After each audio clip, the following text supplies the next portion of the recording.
So maybe I'll watch from the Connect side because I want you guys to be the focus. Alex and I'll introduce it, and you all do that magical thing. I got Lucille right here. Okay. So we yeah, got this. I'll see you guys again at. Mhm. Okay. All right. Well, see you guys soon. I'm gonna jump off and let you guys have it. Okay. Okay. Okay. Bye. All right, we're going live.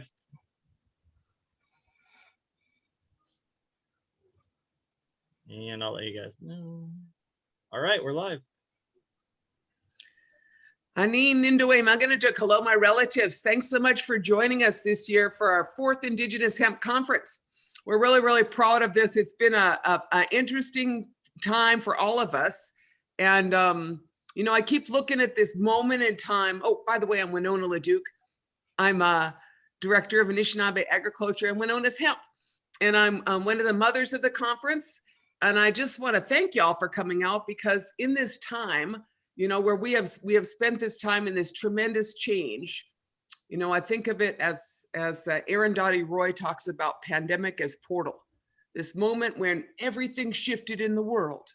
You know, none of us knew that was going to happen. And now we have this opportunity to make this greater change, you know, this transition to a better place, a better world. We're going to walk through that portal to a between one world and the next, to something that is far more beautiful. Well, making that is us. You know, that's how change is made. And a lot of it's going to be in this new green revolution. That's what we call this here, the hemp, because hemp's going to change the world, and it is changing the world. And so I'm really grateful that y'all came together this time. And we're going to start by, I asked my cola, Alex Whiteplume, to start off our conference, because Alex Whiteplume is the guy who inspired me to do all this hemp. And he is indeed the Hemperor, a teacher for all of us, a great spiritual and political leader, and the beginning of the renaissance of Indigenous hemp is really to be attributed to my great cola, Alex Whiteplume. And so we're really grateful you came to join us today, Alex, from Manderson. Oh, thank you, Winona. Sure is an honor to share a computer with you this morning. Before we get started, I'd like to just say a word of thanks. Today's a beautiful day. This time of the year, the earth turns blue. It's called Tcho. That blue is the beginning of turning green. And I could look out to the land and I could see the sightings of a little bit blue on the earth. And so I know spring is coming, and that it's almost time to put the seeds in the ground. In Lakota, we call hemp wahuptaska prejuta, the white root medicine. And I got a lot of roots sitting around, and I'm starting to share with people. But I want to encourage everybody that's here and everyone that's getting ready for summer, it's time to change. The same old has to go.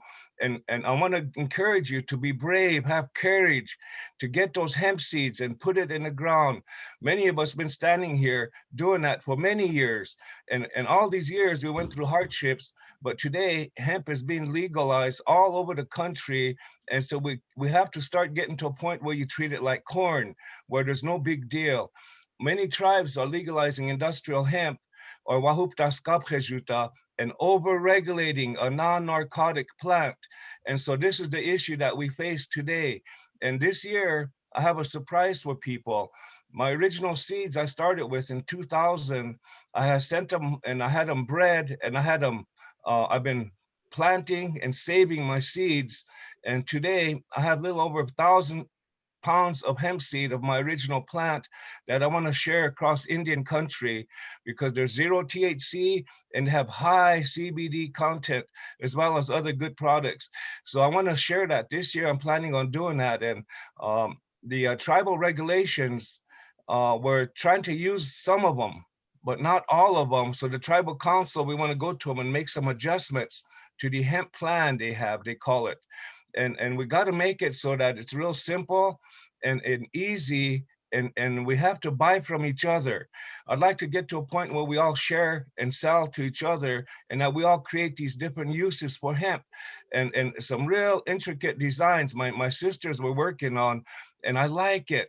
They could use the hemp fibers and dye them and braid them together and weave them in such a way where you could put a few beads in there, and we could share our wares. We could look so beautiful when we look Lakota when we dress up in our regalia. And so I just want to encourage everybody out there. Today's going to be a good day. We're going to learn a lot. There's a lot of new minds that came in. I remember a time when no one was doing hemp, just a few of us, and somebody created the first hemp potato chip. It was from the Southwest. It was blue, and everybody went, ah. And somebody created a new soap, and everybody went, ah. And today, all these new uses are just coming to be. And it's just wonderful that we could continue creating new uses for ways to use this beautiful plant and to share this. And everybody's free patenting everything in the white man's world. I don't know how to do that, and I don't believe in that. I think this plant was here for us to all share and use together.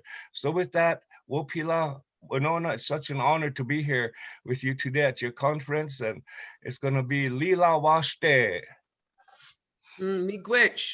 Miigwech for starting us off, Cola. Now, don't leave me, because I think we got some more questions for you, to just kind of ask you. And so, here we are. I've been growing hemp for 5 years at Winona's Hemp, but I was inspired by going out there to the pony races and seeing Alex with the first hemp house, and then Alex's family was all subject to the legal, the state and the federal agencies. So was that between you were banned from growing hemp, weren't you, Alex?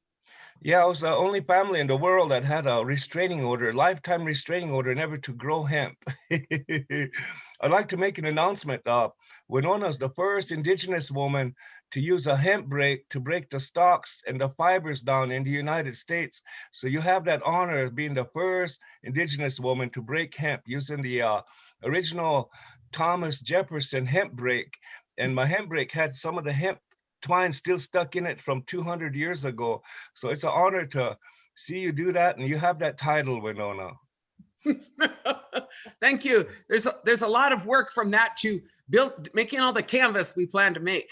Yeah. But and I think that what we've noticed is that over the past years, more and more tribes have been interested in hemp, but there's all this like predatory stuff that's going on.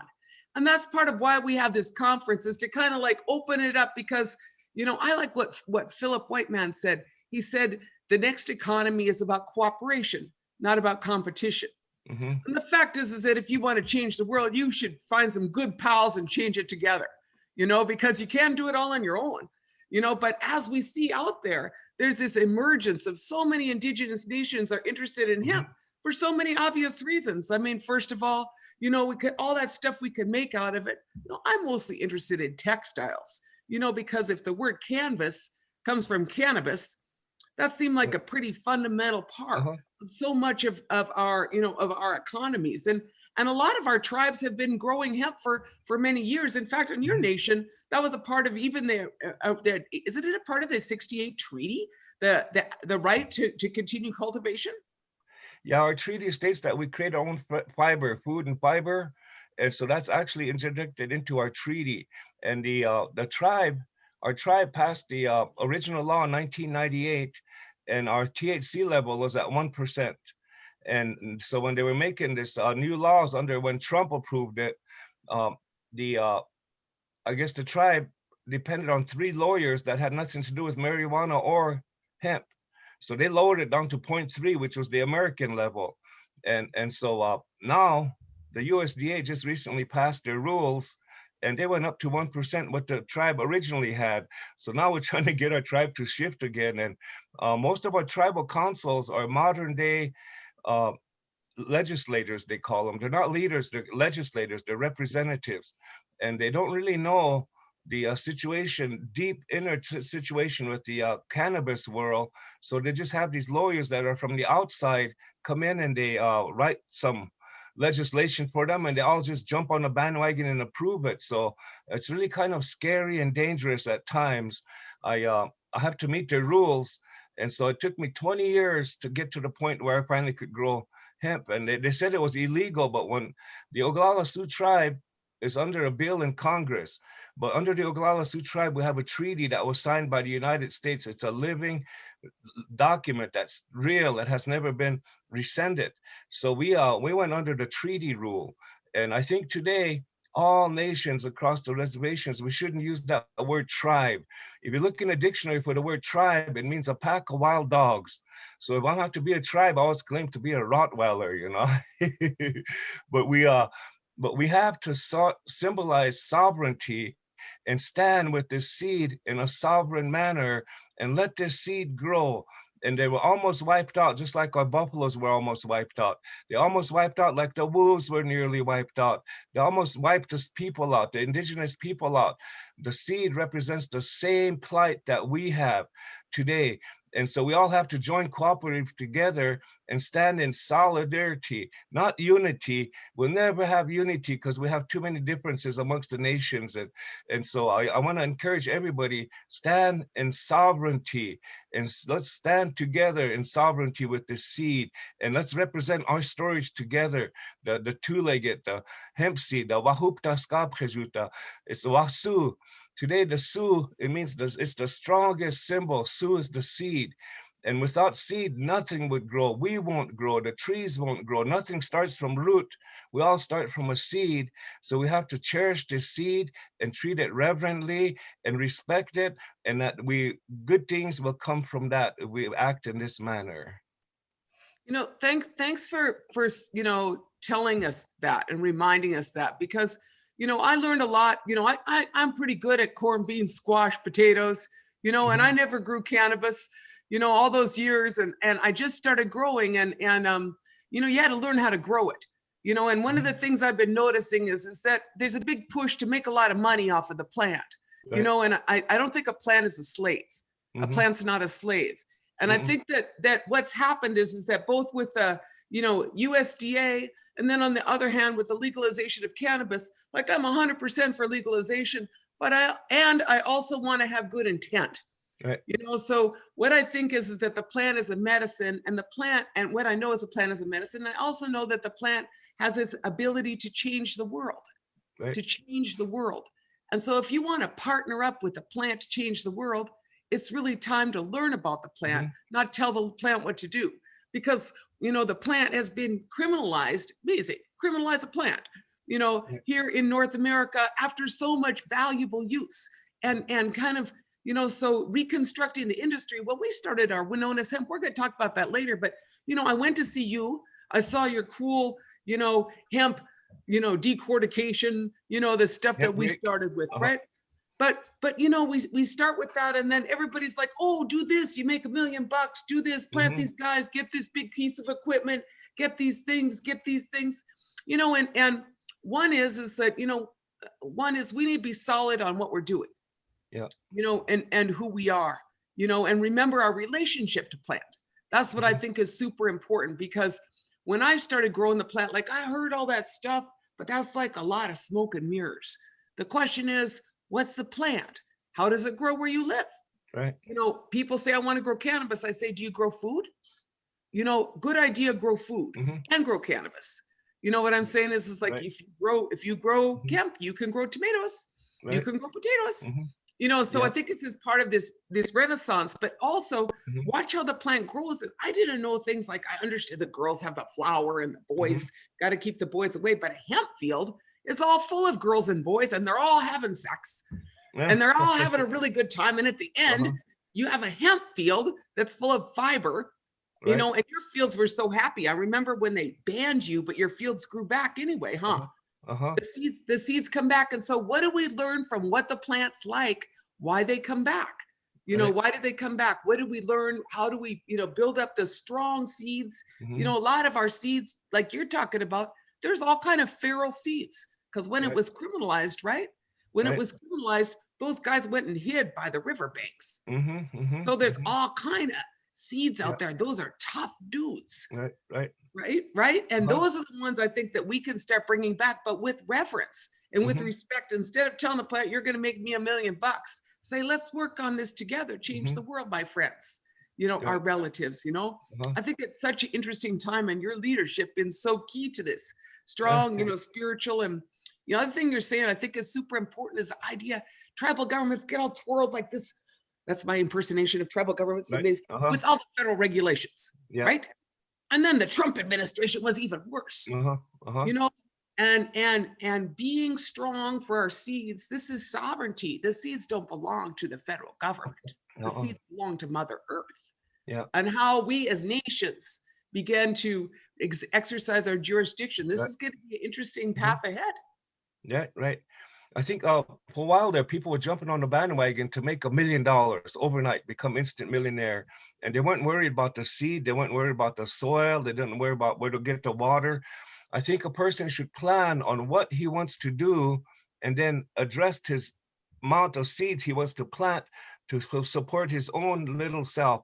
This year, I've been growing CBD for 20 years, and about 99% of the hemp market today is CBD. So I'm stepping aside this year, and I'm gonna grow a little bit of CBD, but I'm gonna grow my seeds to create some cooking oil this year. And I think cooking oil will be a real popular topic. So I'm gonna have seeds to press that, and I might borrow your seed press you got up there. But that's my adjustment, and I want to grow as much acreage that it'll take for me to create cooking oil, so people, as the demand is there.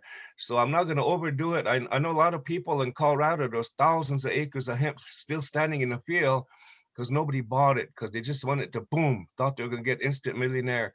But you have to develop a personal use plan and plant as much seeds that will take you to create your own business and become successful in your own self, and not depend on money that's going to come freely out there, because money's hard to get nowadays.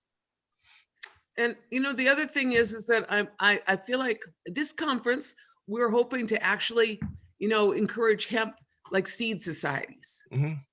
Because seeds are best taken care of by the people who love the plants. Right. And that is not necessarily a tribal DEA officer, or a tribal resource officer, but those of us who are the friends of the plants. This is our opportunity to share some of these ideas and to learn together, because as this industry develops, I mean, it was criminalized in this country, as you well know, Alex, right? Yeah. And when it was criminalized, all of the technology for, Minnesota had 11 hemp mills. How you build those? Where's those parts? They disappeared. All of the equipment was like buried. Yeah.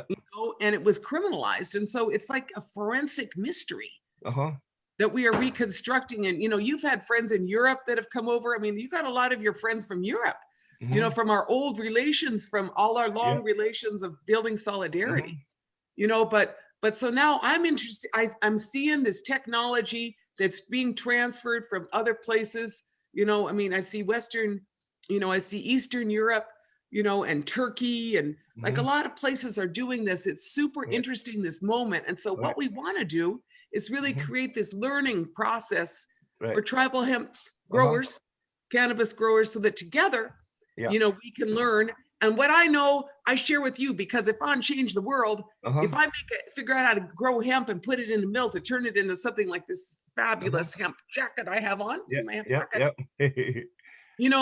I need a lot of fabric. I can make one jacket myself with my fabulous field, but if you want to be a revolutionary, the new green revolution, you need a lot of Lakotas to grow some hemp. And build this industry and power those mills off of wind. You guys got this. You're the new green revolution right out there. Exactly. I want all the nations to grow this hemp, create an economy, make some money so we can hire some lawyers to get America to honor the treaties. And I think if we all jointly do this together, I think we'll make an impact. Because the Oglalas, we've been fighting for treaties since day one, since 1890. That's when the Chief Red Cloud started the Black Hills Sioux Nation Treaty Council. But we were alone, so we didn't really make an impact. And today, you look across America, we don't make a financial impact, we don't make an economic impact, we don't make a voting bloc impact. But we all come jointly together, I think that we can make an impact so strong that they will have to listen to us. Because I think America has so much racism, they need to address that. And it's not really racism, it's hatred towards us, because they're living on land, blood was spilled. And with that blood that spilled, it's causing them to feel ill. They're not really happy, they're not really normal. Capitalization, I guess, is really not a good way. So I just want to encourage all the nations listening today, let's all grow this together. Let's all stand together with this plant. Let it bring us together. And with that, we can resolve the unresolved grief and the treaty violations that still exist in this country. Yeah, thanks for saying that, Alex. And I think that that is, part of what this just transition is. And to me, more than anything else, this hemp represents this opportunity in this just transition. Mhm. In our prophecies, we talk about, the time of the seventh fire and this change. We have a choice between a scorched path, Mhm. well-worn, and a Yeah. green path. Mhm. No time like the present to see the clarity of that Yeah. moment. Uh-huh. And if anything is the green path, it is Yeah. this hemp path which can do anything that fossil fuels can do. Uh-huh. I mean, I heard it said that 100 years ago we had a choice between a carbohydrate economy and a hydrocarbon economy. Mhm. A carbohydrate economy and a hydrocarbon economy. And the carbohydrate economy was, of course, hemp. And Henry Ford made a car out of hemp, fueled on hemp. Mhm. But the fossil fuels interest took over. And we all told those guys to leave that stuff in the ground. That's what you're supposed to do. But here they got it out of the ground. Now we got to figure out how to get that back in. And then also hemp has this ability to sequester carbon because it grows so fast, it like sucks all that carbon in and has this ability to bioremediate. Magical plant, Right. with the scale of faster than growing a forest to sequester carbon, you grow hemp. Yeah. That's what you Yeah. got to do. And then you make hempcrete houses out of it to reduce the CO2 impact of all of that concrete, which is like the third largest source of CO2 emissions in the world. Concrete. If it was a country, it'd be the third largest source. So, hemp has this potential to address climate change, has this potential to also address like a massive transformation of agriculture from like crazy agriculture to local agriculture where we make stuff that we actually use in this country, like maybe canvas or maybe offset textiles, because, right now we're using like 50 million pounds of 50 million pounds of fossil fuels in our textiles, like all that nylon and stuff, but we need to go back to linen and hemp because that's like the answers, it's like a way better plan. So it has this opportunity to transition to a post-petroleum textile economy, a post-petroleum building economy, and also has this potential for our tribes to be at the table, not on the menu. Right. That's what I see. That's what I see. But that takes us knowing what we're doing, having a good assessment of technology, not like, oh yeah, we'll do that one. How many times my own tribe have I seen like consultants come in, make you $1 million? Oh yeah. And then not like little shrub high plants. I was like, no, that don't look like $1 million to me. How about we start with respect instead of $1 million?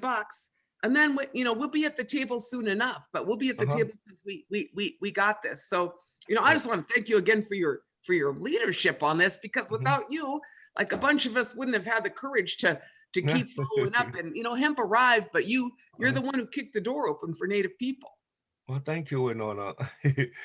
I think the nations need to get together and deal with these tribal councils. They're kind of like they're colonized, real colonized. They won't do nothing. They won't buck the hand that feeds them, they say. But we use this industrial hemp to create an economy. We can create our own ways where we don't have to depend on the feds no more. And I think that should be the guiding principle of all of us that's starting this new economy. Because in 20 years, I think hemp's going to dominate everything. The 3D printers where they're making computer replacing everything that's plastic. In California, they've been experimenting with that, and hemp is a sure contender to being used in all facets of modern day uses, not just the old ways. And we got to always consider that there's a new future. It can't be just the way it is today. So today, I think hemp is I'm not going to give up on it. When I first started hemp, I had a thriving buffalo ranch. I raised painting horses. I had a good, full life. And all the 20 years of struggle with this hemp, I lost everything. So I'm gonna work until I get my ranch back up, my buffalo herd back up, my horses, my beautiful paints again. And then I'm gonna step aside. By then, I hope our grandchildren will have the courage and the forethought and the strength to continue on what you and I have started, Winona. Yeah, thank you. I just want to say that our grandchildren are our retirement plan. That's mine, and it took a little while because we's working really hard, but you'll have your buffalo herd back, and you're gonna feed them your little hemp pellet nuggets or whatever. You was giving them all the best goods, right? Yeah. And that'll be a good lesson, you know, and there's hemp feed, you know, Right. now they're approving it for chickens or whatever. I was like, well, Mhm. we all knew that was a good idea anyway. But Yep. that's the thing about our nations is that Uh-huh. we should exercise jurisdiction over our plants, not wait till the USDA says, hey, you can feed some chickens some hemp, you know, Yep. we need Uh-huh. that, you know. I Yep. mean, all of these things, that's why it's so important what our First Nations, what our nations do with hemp, because Yep. we need to provide the leadership. The Right. federal government, when did we think the federal government would provide leadership? Was there any point? Mm-mm. No, we never thought the federal government would provide leadership. So let's be who we are, you know. And then, Right. you know, our tribal governments, as you said, are enmeshed in these Mhm. federal appropriations, and the feds are breathing down their throat. And plus, you got COVID. It's crises Yeah. everywhere. It has been for a long time, Uh-huh. you know, but that's why you need committed farmers like yourself, like myself, and the many who are attending this conference to be able to come in and say, Mhm. you know, we are committed to the plants, and we're going to help develop our nation's legislative and Right. regulatory Mhm. systems to protect our seeds Yeah. and to build these economies, because this Uh-huh. belongs to us. You Right. know, as much as we belong to our Mother Earth and our plants, this is this new economy that is totally, Yeah. like, I always want to look out there. I mean, it's a Mhm. brand new economy. Yeah. That sounds crazy, but you know, because it was criminalized, the legalization. Hey, South Dakota even legalized recreational. What happened over there in South Dakota? Ah, Yeah. Yeah.